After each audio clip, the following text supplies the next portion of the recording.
Dans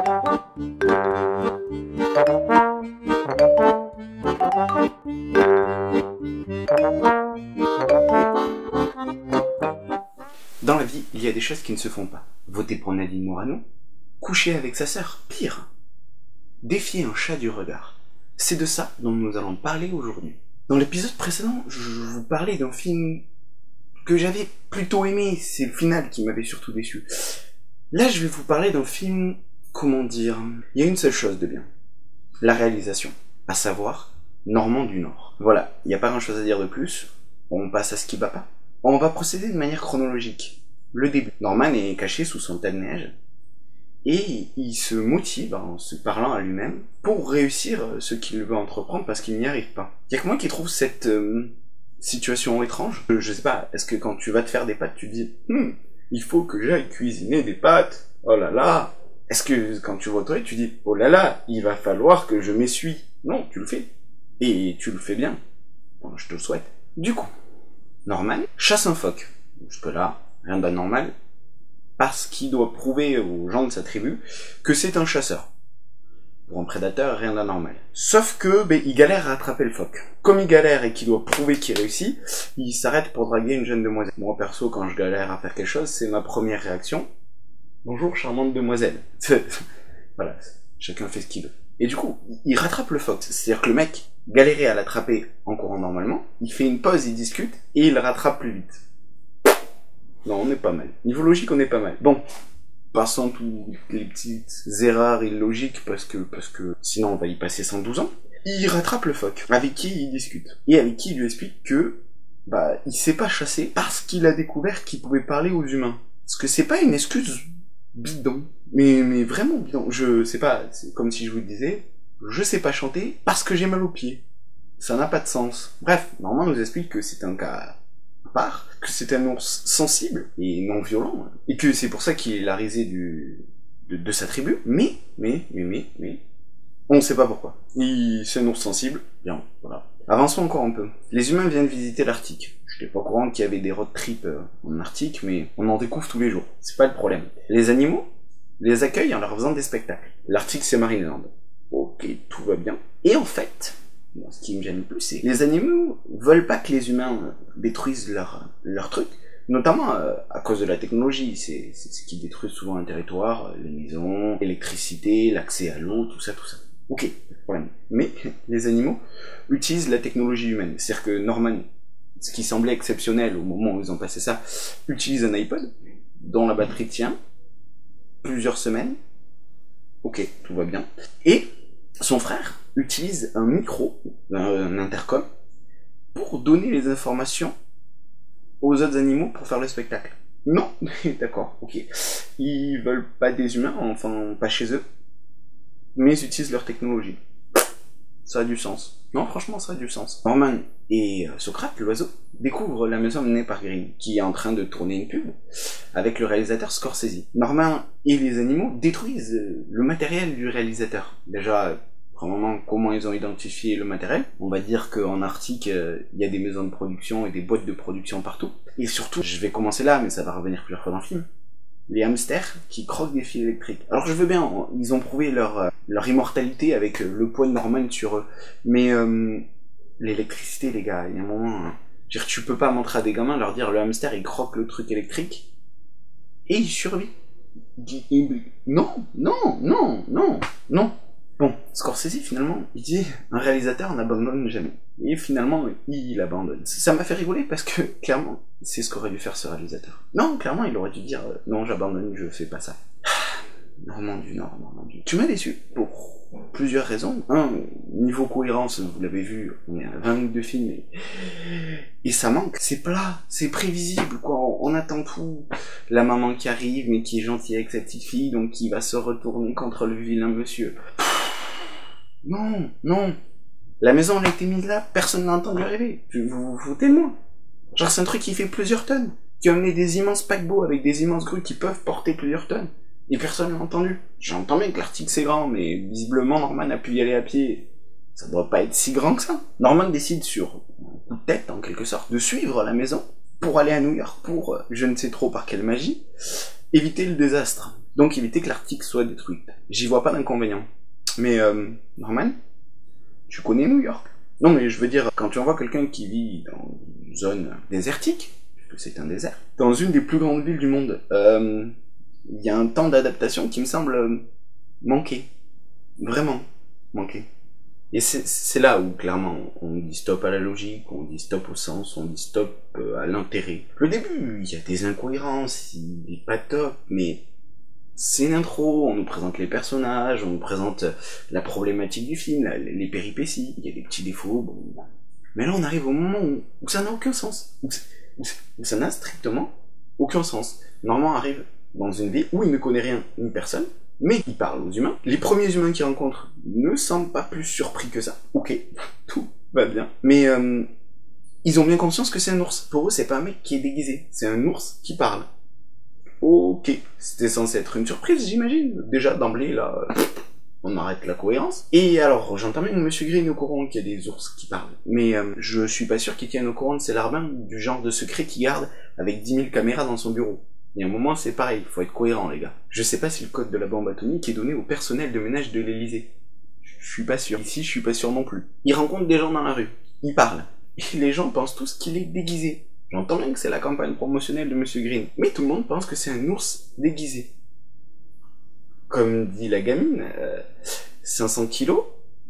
Debout, un ours, c'est quand même plus grand qu'un être humain. L'odeur. Il y a rien qui vous a mis la puce à l'oreille. Non.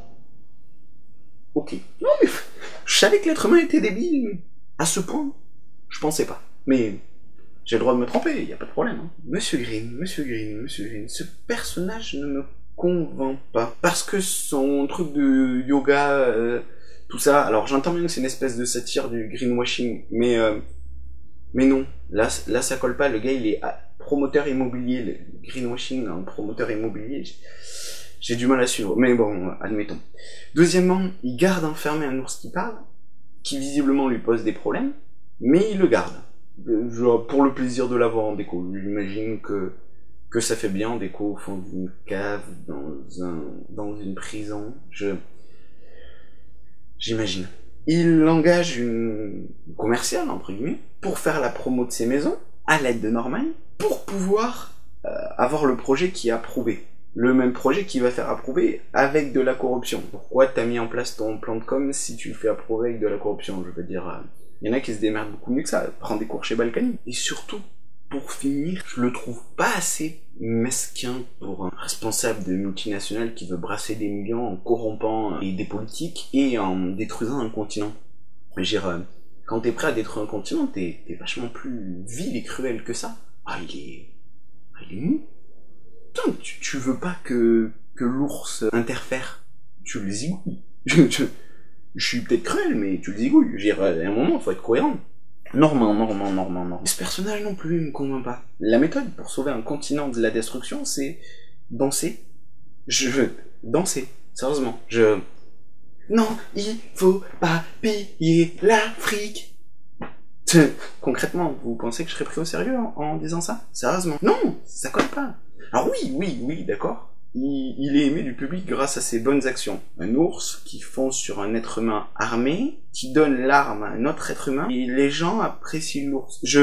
Bon, vu qu'on est dans l'incohérence, on n'est plus à ça près. Non, mais non. Moi, ce film ne convainc pas pour plein de raisons.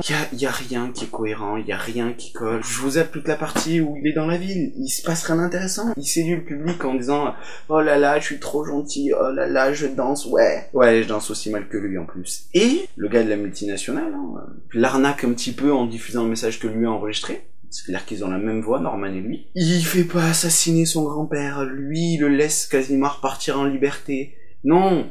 Quand t'as autant de fortune et que tu veux tuer un animal, il est mort, Regardez les fils de Trump. Il voulait le tuer, il est mort. On va passer au final, parce que... Au milieu, il se passe rien de cohérent, il se passe rien d'intéressant. Il y en a un qui danse et l'autre qui dit « Oh, c'est trop génial, il danse, donc ça me rapporte des sous. » Non. L'ours, qui vient voir les investisseurs. Les investisseurs, dont je vous rappelle vite fait l'objectif, on met des sous dans un projet qui va vous rapporter encore plus de sous. Je ne cracherai pas sur les investisseurs, c'est un métier comme un autre. Mais généralement, L'objectif est financier. La partie éthique est assez souvent remise en cause. Je ne crache pas sur tous. Disons que de nombreux exemples nous ont prouvé le contraire. Et ces mêmes investisseurs, sur des paroles un peu en l'air, sur un témoignage de corruption, la corruption dans l'investissement, quel truc révolutionnaire. Oh là là. Donc ils se rendent compte qu'il y a eu de la corruption. Grande surprise. Et du coup ils disent, oh, on arrête le projet, c'est pas bien, on va pas gagner des millions d'euros parce qu'il en a dépensé. Oh là là, vous vous foutez de notre gueule sans déconner. Non, on peut pas être crédible en disant ça. L'investisseur, il met des sous, il récupère les sous, point barre. Alors, encore plus fort, encore plus fort. Le mec, il perd de l'argent parce que du coup il en investit pas et il a bonus frappe, il prend une personne en plus à son emploi. En l'occurrence, la mère de la game. L'ancien employé de Green. Donc le mec, il perd des sous, mais il va en dépenser plus. Non mais, ça va que le cinéma d'animation répond pas aux normes financières classiques, hein. Moi, si je gagne pas d'argent, j'emploie pas quelqu'un.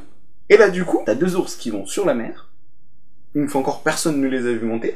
2 ours dans un port qui montent sur un bateau. Personne ne les voit. Ils arrivent avec la tempête à défaire un truc qui doit peser plusieurs tonnes, sans problème, à revenir à la nage. Je suis pas un grand spécialiste, je suis pas zoologue, tout ce qui est animaux c'est pas ma spécialité, mais est-ce que ça peut nager plusieurs kilomètres, voire plusieurs centaines de kilomètres? Un ours? Je suis pas si sûr que ça. Mais je me trompe peut-être, je m'incline. Alors voilà, on finit sur le summum de l'incohérence, quitte à être incohérent, on le fait bien. Norman, et avec la meuf qui drague au début, parce que ça y est, il l'a pécho, t'as vu? Il a 3 enfants. Et la gamine et sa mère ont toujours le même âge. La scène est faite en montage parallèle, donc implicite, c'est au même moment. Ça va super vite, la reproduction, et l'avancée en âge chez les ours, toujours pas spécialiste, mais...